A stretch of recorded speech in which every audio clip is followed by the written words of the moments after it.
होतो ने पारदा तबे होतो ने पारदा तबे होतो ने पारदा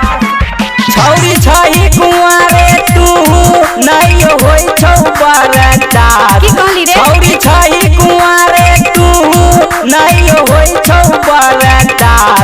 तोरा उखड़ में मुसर डालबौ तबे होतो ने पारदा तोरा उखड़ में मुसर डालबौ तबे होतो ने पारदा छौरी छही कुंवारे तू नहीं होई छौ पारदा तोरा उखड़ में मुसर डालबौ तबे होतो ने पारदा तोरा उखड़ में मुसर डालबौ तबे होतो ने पारदा बड़ देखली हो तोरा सन के तोरा उखड़ में मुसर डालबौ तबे होतो ने पारदा की कहली रे तबे होतो ने पारदा ऊपर से नीचा सामान तो हटाइट गई छौरा सब देखते भाजा चपा लाइट गई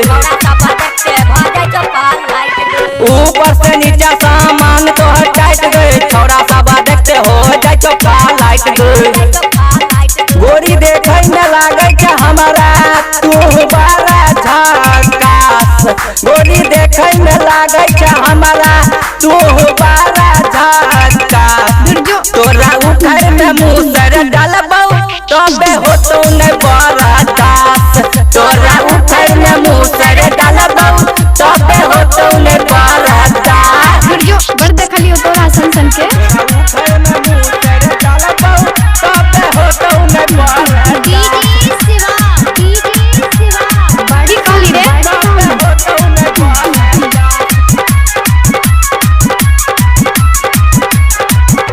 होठ के लाली तोहर लागे छौ बेजोर गए तोरा फेरा में धनिया कमा जोर गए होठ के लाली तोहर लागे बेजोर गए तोरा फेरा में धनिया कमजोर गए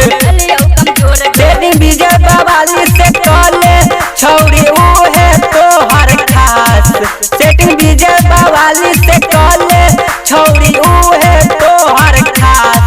तोरा उखड़ में मुसर डालबौ तबे होतो ने पारदा तोरा उखड़ में मुसर डालबौ तबे होतो ने पारदा रूपम रिकॉर्डिंग स्टूडियो जीवा चौक मधुबनी मोबाइल नंबर 91109636